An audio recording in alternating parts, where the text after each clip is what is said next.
Hello, gents. I hope you're well. I hope you had a fantastic day so far. This week, I was given the one-off opportunity to be able to talk to Simon Rogers. Now, Simon Rogers is a mindset coach, and he talks a lot about gaining clarity around your own vision and your own drive towards your goals.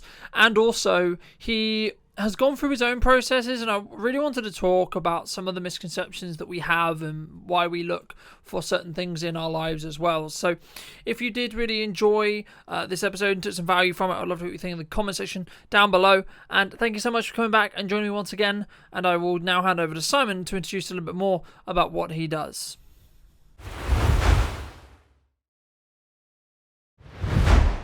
Probably the easiest way to describe what I do and who I am is I'm a mind-body coach.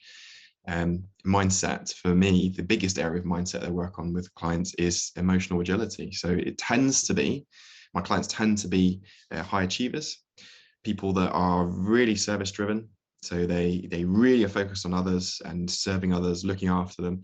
In the process, they've left themselves behind to a certain degree, showing up for everybody else. But they've still got glimmers of it. So there's this kind of like reactive, hypersensitive situation where they know they're neglecting parts of their lives, but they've got this glimpse of what's possible. And I help them bridge that gap, which is essentially commit to themselves and still be of service to everybody, but actually fully enjoy being themselves, which is the ultimate solution that help people do enjoy fully being themselves. Fantastic. And, I really appreciate the time, Simon. And I know we met through networking, and, a lot of how you go about what you're doing really stood out to me, because it's from sometimes I think when people coach, they are kind of like, it's mainly in the business coaching world, but it's very kind of quite boisterous sometimes, or can be perceived as quite boisterous. And for me, what stood out about what you do specifically is it's very caring, it's very kind of gentle, it's very kind of like, okay, how does this make you feel, kind of this kind of thing. And I think so many people right now are concerned, struggling, worrying about the price of fuel, worrying about the price of this, worrying about are they going to be in business, etc. And have you seen it with your clients recently, or have you seen it as kind of a common kind of like worry point?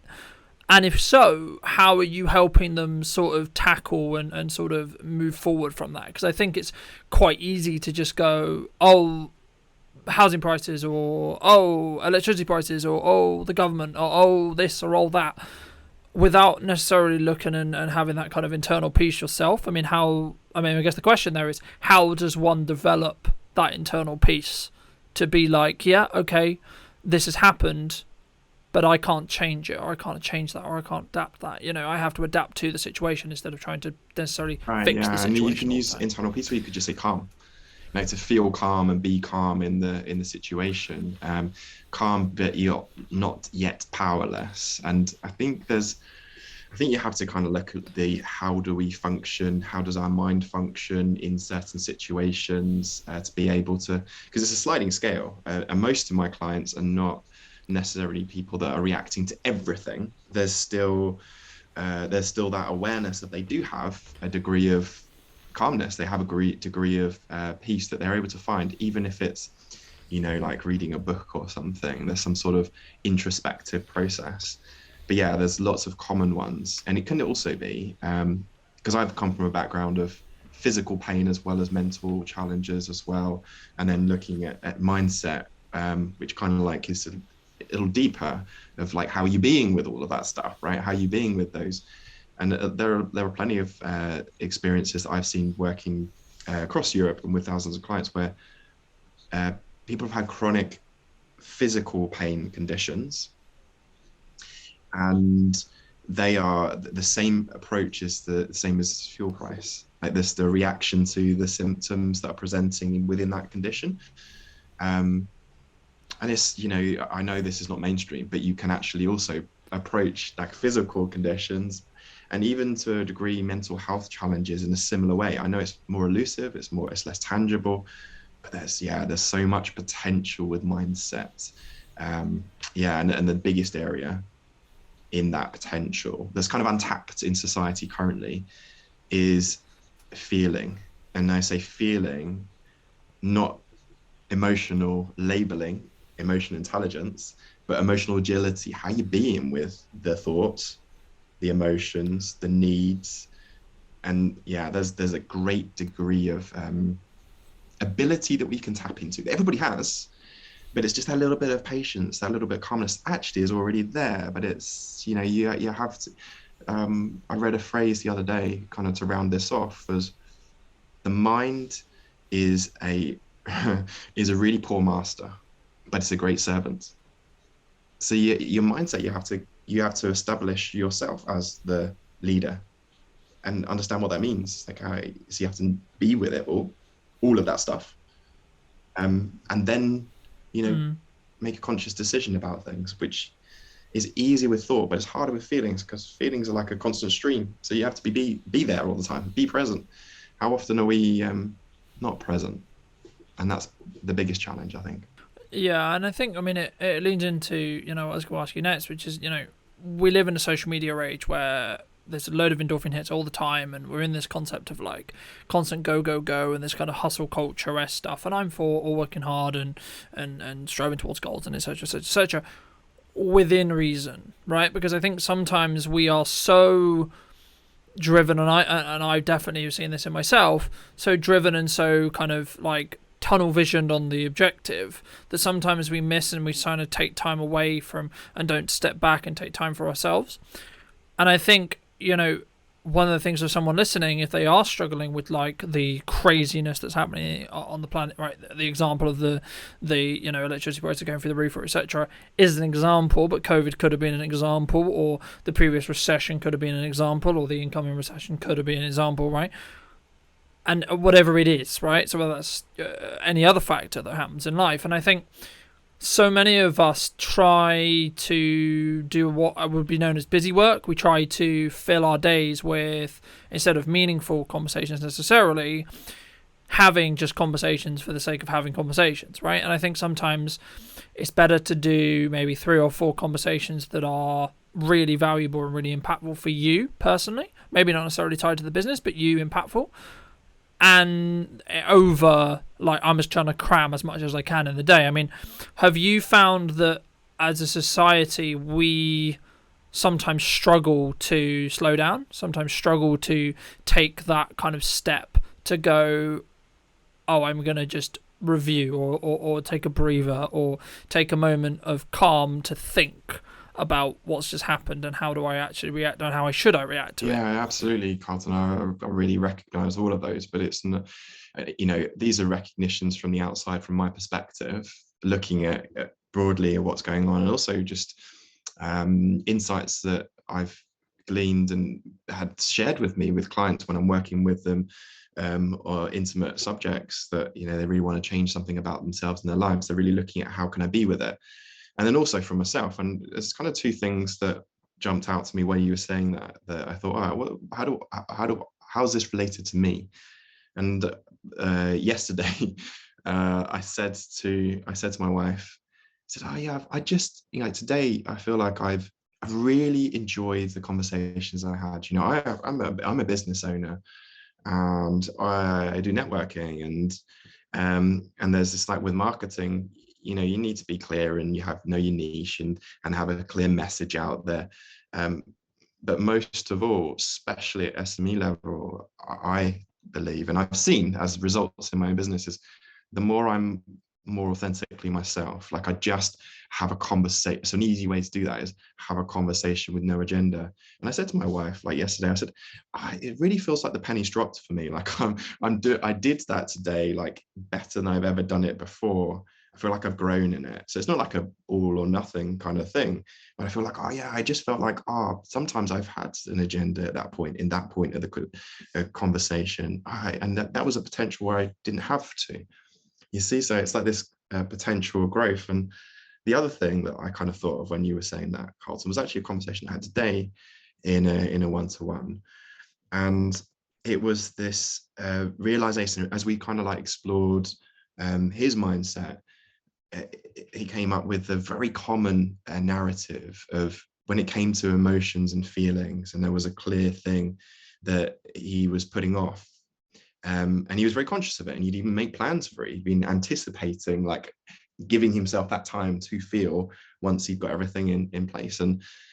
And we looked at, like, what is actually happening there? And once you really see the mechanism, the coping strategy, then you have choice. Like, you can keep doing it, or you can do something else if you want to. So there's no right or wrong. And I'll never tell anybody anything, because everybody is their own best guide, ultimately. They really are their own best guide. And when we looked at it, something jumped out, and it was basically this. And I'm sure lots of people will recognize this as feeling is like a waste of time. It's not productive. It doesn't help me move forward with what I want to do right now. It's just makes me less effective. So why would I do it? But if you don't feel, was this, as he looked at it, he's not actually going to process sadness. He's not going to evaluate what's important to him. He's not going to actually see if check he's online and in line with his own values and his own needs. He'll just do the default. So it's like, oh wow, I wish I'd seen it. And I think that says a lot about sometimes, what I talk about with hustle culture and this kind of like, no one's ever going to outwork me kind of relationship. I mean, like, that's fine, because I lean into that process, and I agree with it. But the thing is, I know that that's part of my values, right? It leans into what my values are, right? So that's why it works for me. I'm never going to say it should be something that you should do or someone else should do, or etc. Because, as you say so rightly, it's not my place to say that, right? That as long as it, and the crux of what the point there was, is if you're going to do something in life, you should do it in combination with making sure it aligns with your values. Because if it doesn't, if that, this is common with, if you want to meet a partner, okay, is that person aligned with your values, right? So like, my top value is family, right? So if someone else's top value is not family, then there might be some hurdles there, right? Not necessarily saying I can't have a relationship with them, but I need to be aware that that's going to be potentially a problem, right? Because when I want them to prioritize family time, are they going to do that? Maybe, maybe not, right? But if I'm aware that they may not do that by their values, number one, I can question, should I be with that person? And if I am going to choose to be with that person, I can then bring it up as a conversation point. And I think sometimes human beings as a concept, we have this conversation with ourselves or with others that we don't want to have a difficult conversation, right? I don't want to have that conversation with the person I work with that they maybe made a mistake, or I feel a bit on hot water here because a client's unhappy. I don't want to have the conversation with the client, because what if they choose not to work with me anymore, right? How does, outside of just doing it, right? Because sometimes you just have to do it, but from your experience, how can people sort of get more comfortable with the idea of having conversations, whether that's personally, professionally, or both, with those discomfortable or conversations? Just like, I really don't want to have this conversation. Yeah, it's a great question, because essentially, both of those, you can look at if they're absolutely true. Right. And so that gives you a bit more curiosity to just move past it. Because if you believe it's absolutely true, like, or it's a difficult conversation, or it's an impossible conversation, then you're not going to go any further than that. I think it's also to kind of bring words to the invisible part, which is that it's uncomfortable and difficult because there are uncomfortable and difficult emotions, feelings to navigate. The stories in your head are the thoughts that are going to pop up.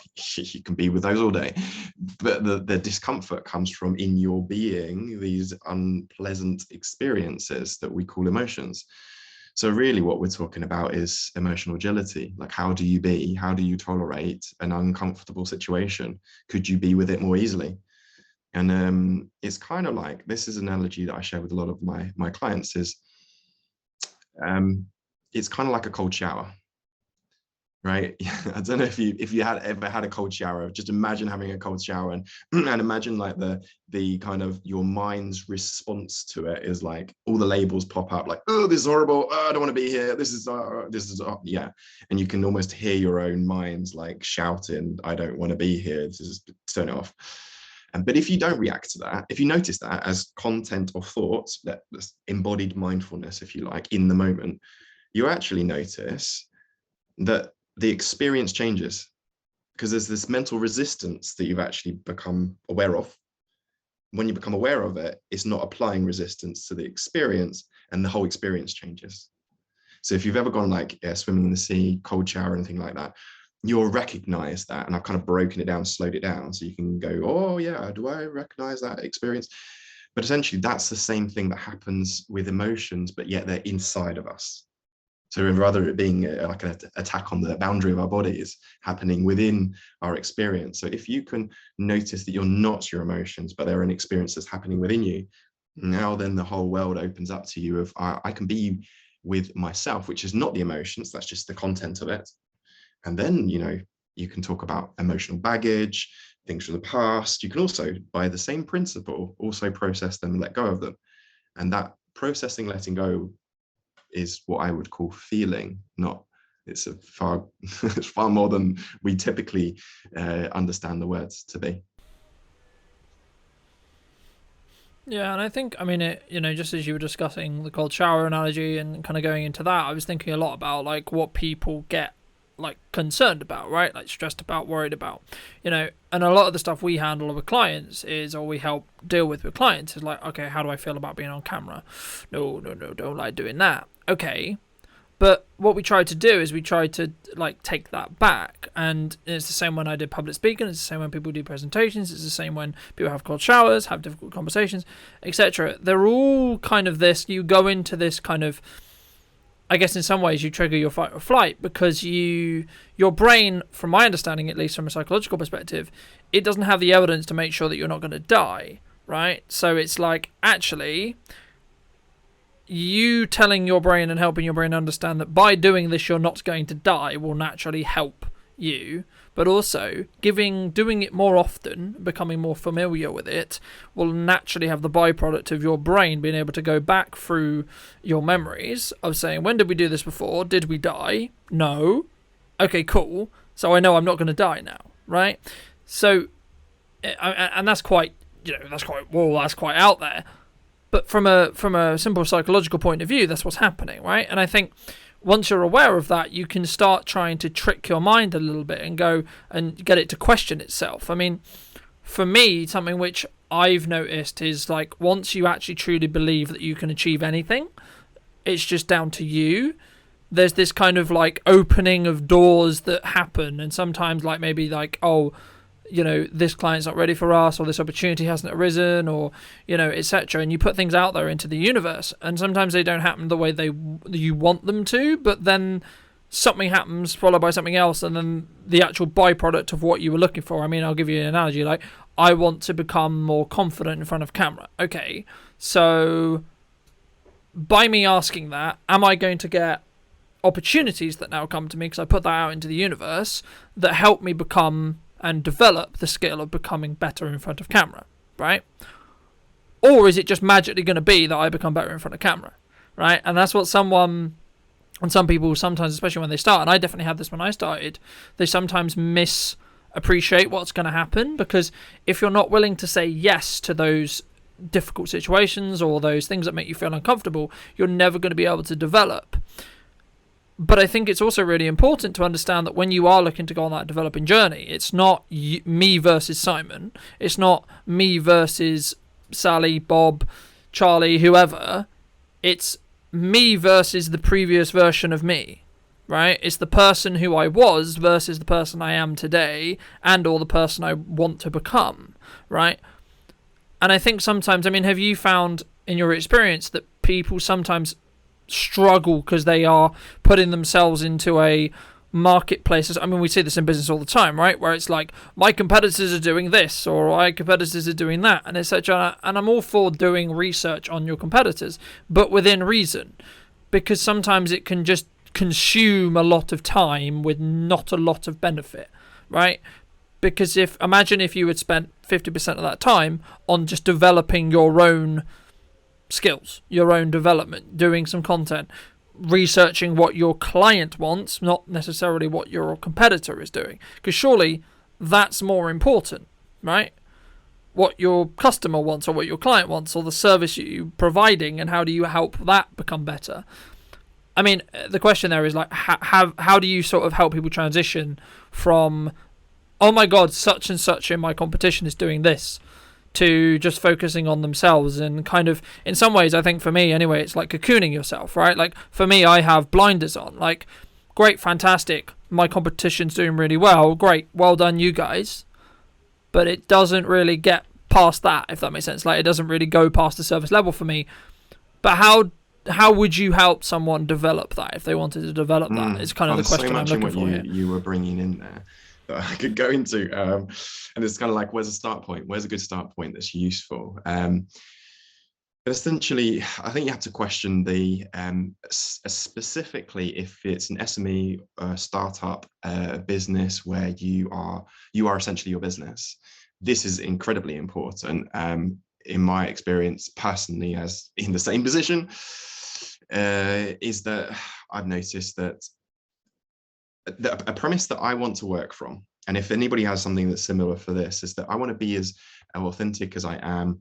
I want to be as connected to what I'm doing, mission driven. I want to enjoy, essentially. It comes down to enjoyment. I want to enjoy being me across everything that I do. I don't want to resent any part of my work. I want to be, calm and at peace with it. And obviously that's the premise of, being successful as a coach, because I can't react to anything. I've got to be authentic. I've got to be real, because otherwise, the other person might feel that they don't have the permission to be real and to be authentic and share what they're feeling. I need to be human, but you've got to have that part in it. And so, if we're talking about competitors, if you really come at it from that point and you want to bring as much of yourself into the business, then the truth is there isn't actually any competition, because there's no you.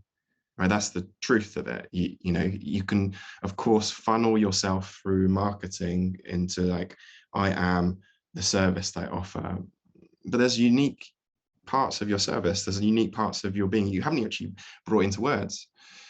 And so, if you are trying to align yourself, you're going to create a brand and then trying to align yourself with it.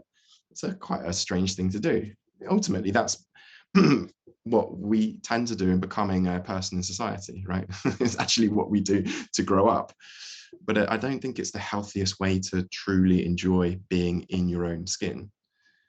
And that's to kind of start with a point that's very visceral for me, if you like, very important for me, is that I'm a new dad and my son is 10 months old.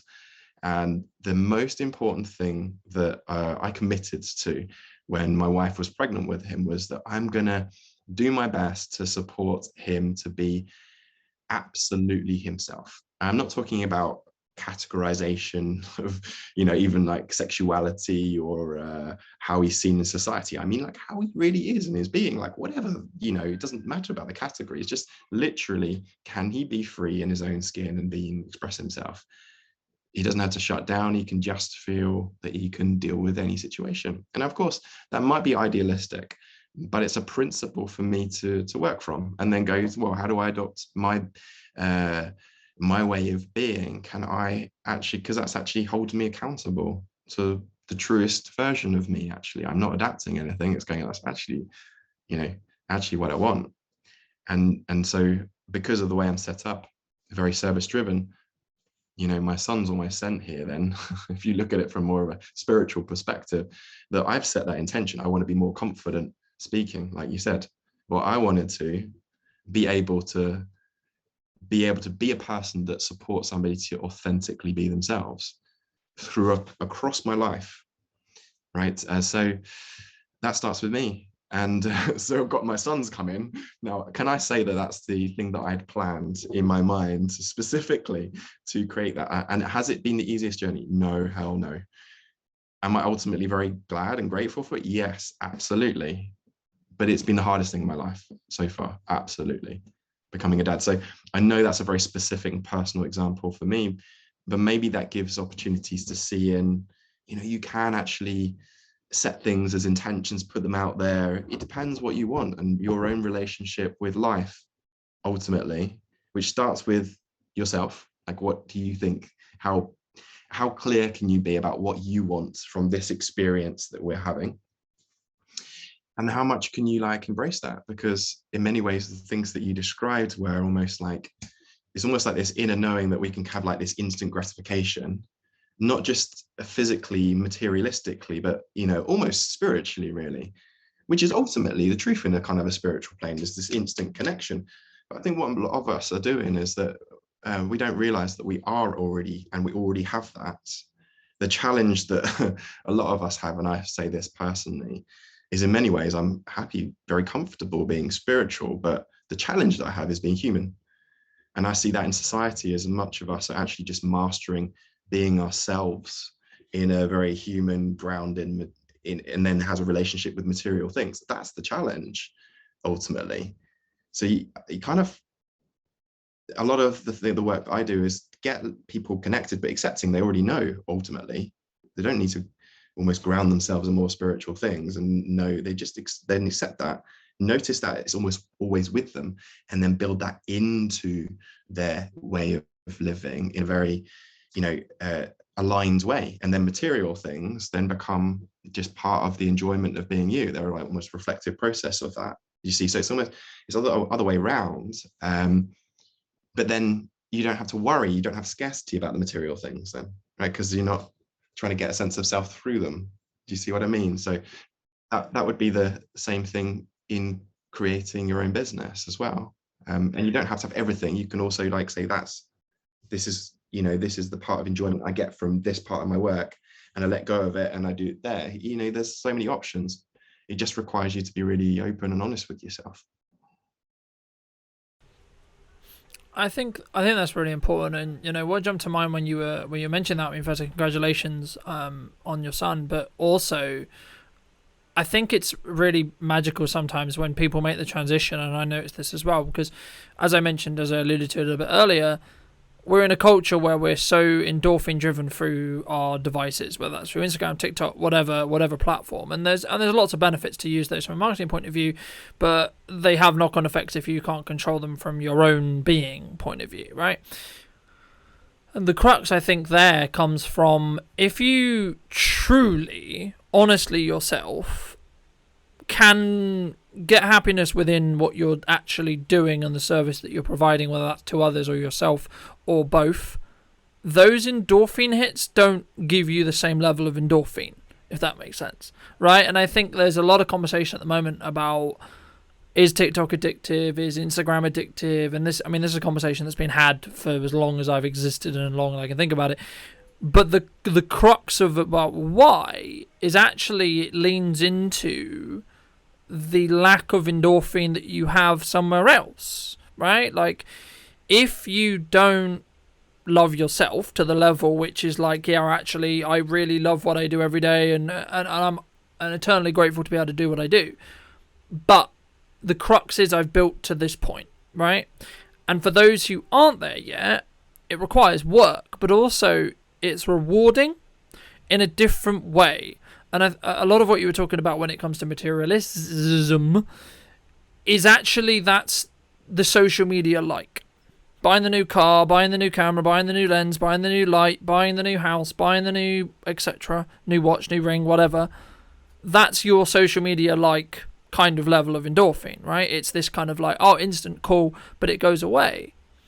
Building, going on a fitness journey, or going on a mental health journey, or going to build something more meaningful, whether that's a meaningful relationship, meaningful connection, meaningful business, meaningful, as I say, fitness journey, something more meaningful, makes everything else, like those materialistic things or those social media likes, obsolete very quickly, because they don't give you the same level of connection that you want. Because, it's like if you're used to running a marathon, right, and you train to run a marathon, and a marathon is hard for you, suddenly you running 5k is not difficult, right? It doesn't become difficult because you've just done 24 miles.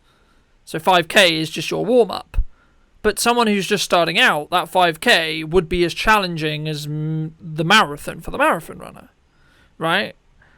And it's the same when you're in business, right? Like when people are on a certain level, quote unquote, and I mean this in the respect of your own levels, not necessarily comparing, I'm a higher level than Simon, or I'm a higher level than this person.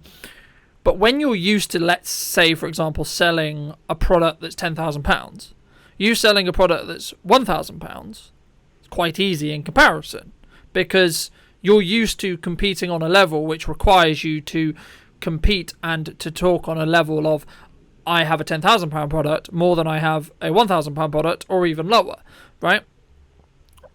And I think it's an interesting concept for one to think about or one to comprehend, because we can build ourselves to this point where those caveats of social media, or those caveats of I've got a nice car, I've got a nice house, I've got a nice watch, I've got a nice ring, I've got a nice etc., don't become important, right? And I think it leans into what we're discussing about values. But how did you personally develop? Because, correct me if I'm wrong, but I can't imagine you, like, from the age of 0 were like, yeah, I don't need materialistic things and I don't need these things, you know. And you had that, because to me, from the conversation we've had off podcast, I know that you're very core value driven in the respect to, like, you can't necessarily be shaken because you're very strong within your values and why you're doing it and how. But how did you get there? Because I think it's a really desirable place to get to from people who are not there. But how did you personally get there, or how would you recommend someone does actually start moving towards that journey and getting to that point? Because I think it's really powerful once you're there, but it's very easy for us to say that because we're both there, right? I don't think it's a journey you kind of get to an end destination. I think it's something you continually move on, right? But in crux, we are nearly there. Yeah, I understand what you're pointing to, and there's a degree of kind of self-acceptance and acceptance with your life, that there's an alignment, and through that, naturally, there's a sense of inner peace or calmness, and goodness, this is such a hard one to, like, I could share with you for hours, a whole journey. So my challenge is to make it more succinct, and I would actually say that I can share my journey and I wouldn't make any assumptions for anybody else, because I've come to know this, and accept it as a truth, is that really everybody is unique in terms of there is no one size fits all.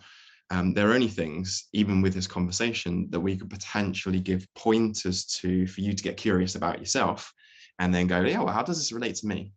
So even if I am clumsy with my language and it sounds assumptive and I'm describing how I think it is for everybody, my intention absolutely is I work from the premise of the only healing, the only self-knowledge is self-knowledge and self-healing. Nobody can tell you anything about yourself. And if they did, they'd be doing a disservice to you, because then you think you knew and you're not curious about it, and you actually haven't had an embodied experience, rather than you just have a conceptual knowing of yourself. So, I haven't always. You were right in assuming. That I haven't always had this degree of acceptance of myself. But I would say that I've always had a degree of self-awareness, a real curiosity about life. Who am I? Why am I here? What's the meaning of life? I have had that as long as I can remember, which might sound strange, but it's just the truth. And that has led me all over the place. And I do remember as a child, even coming from a very warm nest, that I'm the eldest of 5 children. My parents are still in love, and that was very obvious at that time. And their biggest project, their biggest ambition in life was to have a family, and that was it was very obvious. It's palpable. You could just, so I came from that environment, and still in that environment, and still I had the feeling of, I don't understand who I am. I don't know the meaning of life. And I felt insecure in that, because it felt like I couldn't talk about those things. I didn't even know how to put them into words, but yet they were definitely something I was very preoccupied with. And that actually led to a kind of separation of my being in many ways. There was this perfectionistic approach from the outside. I just do and try and please everybody, be a good boy and all those kind of things. But it wasn't the most authentic version of me, if you like. There was this being inside that was kind of like, oh, don't know, if people are going to understand me, or I feel, can I authentically connect with people? Is it safe to kind of feel and be here? And that was kind of present. So that was those two almost entities, if you like, which I knew which one was the true one. I knew which one was the one that was showing up in, physical life and just showing up. And essentially, everything I've done is to try and bridge that gap. between the two, so that I don't have to feel like there's any kind of compartment separation between the two, which I haven't learned through mainstream stuff. I haven't learned it through how I've been brought up in society. I've had to be more curious than that. I haven't learned it through what we're taught in science. So I would suggest to be more curious than what you're taught, what you're given, and just have a look and discern for yourself. Be your own scientist. I'm definitely an advocate for science, but science currently only tests and checks things that are tangible with the senses that we're aware of. But look, if you zoom out and look at us as a species, there's a huge amount of knowledge about what we're capable of and what's possible. So much of it in the recent history has been about what we're capable of creating outside of ourselves. I would suggest that the next time, the next period is going to be so much about what we're capable of creating within ourselves, and that's the precursor to the rest. But it just takes a little bit of time to just pause for a moment and consider what, who am I? What am I here? What's the meaning of my life? It doesn't take much time, but it takes your whole awareness, your whole presence, and to really be willing to look at yourself without having to defend a pseudo version of you, like an identity that we're kind of trained to create, and then you believe you're it. But if there are people that are kind of like, oh yeah, I kind of recognize that, but I'm too identified with that, then it's not as hard as it seems. It really isn't, because I've been there as well. I've played into that, and then ultimately everybody is in a similar position, has gone through a similar position, and it feels alienating, disconnected. You don't really feel in that space. But there are so many ways out. There's so many ways out of that to come to where we are, because and there's so many challenges that life will bump you and bash you around until you come back to this anyway. So don't worry, basically. But enjoyment is the key. Enjoyment, what brings you joy, is the quickest route in my experience. I think it, and I'm conscious of times, I think let's wrap up soon, but it brings up a really powerful question, right? And that's what I was thinking about, which is like, what's the meaning of life, right? What's the reason? Why are we all here, right? And in Crux, the answer will be different to everyone, right? And I think once you understand that, and once you can make your peace with that, and once you can actually answer it for yourself, and also to remember that when you answer that question, you're answering it as with today's understanding and today's values and today's knowledge. The answer tomorrow or next year or next week or next month or in a decade might be very different, right? I've said from the beginning, using myself as an example, I want to do this.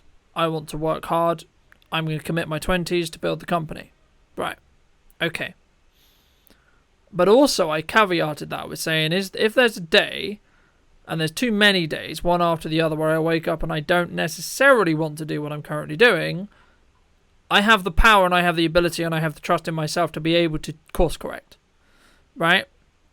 And I think so many people sometimes, when they set goals or ambitions or they're driven to do something, they can sometimes get blindsided by that because they've committed all this time, they've committed all this money, they've committed all this energy. But if it's not serving your value, whatever that means, if you're not getting the level of fulfillment and enjoyment out of it, then change it, tweak it, adapt it. Ask yourself, and I'm not saying you had one bad day, quit your business and do something else. No, that's not what I'm saying. What I'm saying is, if it's been clearly there is a consistent pattern of events that you don't like, it might be very simple. You don't like doing invoicing. You don't like doing admin. You want to create more content because that's what you enjoy. You want to be behind the camera more. Maybe you don't want to be behind the camera more. Maybe you want to be in front of the camera more. Okay, but have those conversations with yourself and then bring in people to do the things you are dragging that feeling down, right? I'll give you invoicing, for example, right? If it's something you don't like doing admin-wise, organising meetings, organise this, organise that, sending invoices, making sure they're getting paid, blah, blah, blah, blah, then bring in someone who has that better skill set, right? Either is better than you at that and or is more suited to that, e.g. they have a background in admin or whatever. because it will free up your time, and you'll then be not resentful about, oh, I've got to send an invoice, oh, I've got to chase that meeting, oh, I've got to do this, I've got to do that. But also something which I've said recently, and there's multiple situations I've had it in, but you know, if you set a meeting up and it doesn't happen for whatever reason, or it happens late or whatever, you got two options there. Either you get annoyed the fact that it happened, right? Or you can analyze it and say, okay, well, what part of it was my fault and what part of it was out of my control, and then be understanding and compassionate about what happened, right? Now, with that being said, that isn't to say that people who waste your time should waste your time, right? And you should develop boundaries, and you should develop conversations and say, look, my time is really valuable. This is what I kind of expect. If we say 2 o'clock, it's 2 o'clock, not 2:01, not 2:02, etc. It's 2 o'clock. But until you communicate that to the person, they're not going to know that, right? Because if time is, because to me, time is valuable, but to Simon, it might not be, or as not to the same level, or etc. But it's also about, when you communicate that, communicating with empathy. Because I don't know, but I imagine most people don't go to a meeting deliberately late. I know no one who would do that, personally, right? I'm not saying they don't exist, they probably do. But actually say, look, this is how I feel about that.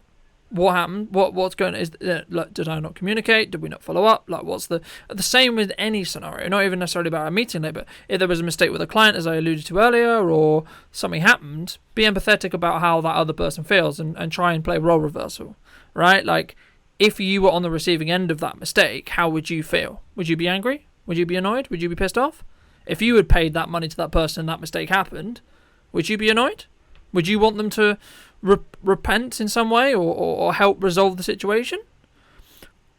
And the moment you start living in that mindset, you suddenly, personally, what I found is you don't live with regret. You don't necessarily live with this, oh my God, I'm going to be so angry at this person, because it's not productive, right? There's no benefit in me being annoyed at Simon if he's 10 minutes late, because I'm then going to waste even more time by me being annoyed at you for being 10 minutes late. And just for the record, Simon was dead on time, just for the record. But in this analogy where Simon is late, me being annoyed at me now spending 10 minutes being annoyed at Simon being late is going to ruin now 20 minutes of our time instead of 2 or 3 or whatever. And I mean, to turn it into a question, because I want to I want to hand it back and see sort of your thoughts on this. How have you helped your clients, or personally develop that? And it kind of leads into the calmness again, but I think specifically around things that annoy people, right? Because everyone has those pet peeves. Like, mine is, if you're going to be late, message me, all good, right? Or try to be on time, whatever.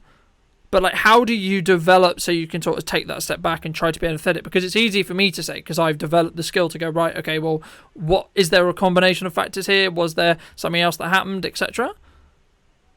Or was it actually my fault, right? Or was it actually something that I didn't do? Because I'm able to look at self-critically about myself. But how would you help a client develop that kind of skill set, right? That's a very good question, and it's a great lead into certain things that you can do. Very simple, because a lot of the things that you've painted in a really brilliant picture that a lot of people can connect with and resonate with, I'm sure, building up a point of resentment and actually going, I'm angry. But there's so much that's happened before that. So it's quite useful to be conscious of what's happened before that for the purpose of choice. The purpose of actually going, what would I like to do with this? Not should, just what would I like to do? And you might notice that, certainly what I noticed when I am angry or resentful, before that, I've actually taken a stance where I think I know what's happening. I've actually told myself a story, and I bought into the story. I didn't even know I was telling myself a story. There's a story. This person doesn't respect my time, for example. Right. And I haven't even questioned if it's true or not. I bought into it, and off of that, then there's resentment. And then there's beyond resentment, and now it's anger. And it's not just anger, it's righteous anger, because I got a story to back me up on it. So there's this loop that happens as well over the series of minutes. But I suppose the part that I try and practice myself as best as possible. And I share this with clients as well, and they've integrated it into their own lives, is to get curious, first of all, about the first thing. Use your own capacities of mindfulness to go, am I telling my story here? Where's the evidence to back up this story, is another way of like questioning it. And not just because they haven't shown up. That doesn't say that they don't respect, right? There's so many different reasons. So many of us are so empathetic that we actually go into a story then of why they've done it, right? So I would suggest not even to do that. It's just one of the biggest skills is, and it's very unconventional, is to be open to just not knowing as well. I could just be okay with not knowing what the answer is. And there's this space, a void that opens up that actually, it's a bit like being in quiet silence, that a lot of people are uncomfortable with silence. But if you get comfortable with silence, then, you know, actually it's a mindful practice in itself. It helps you notice when you're telling yourself stories or you're not. You can be curious with space, and you can also do the same thing with emotions as well, because you can backtrack at any different point from that. You can even notice I'm angry way at the end of it, if you like, and go, yeah, I'm angry. But you can only recognize that if you notice a little bit of silence or space around it.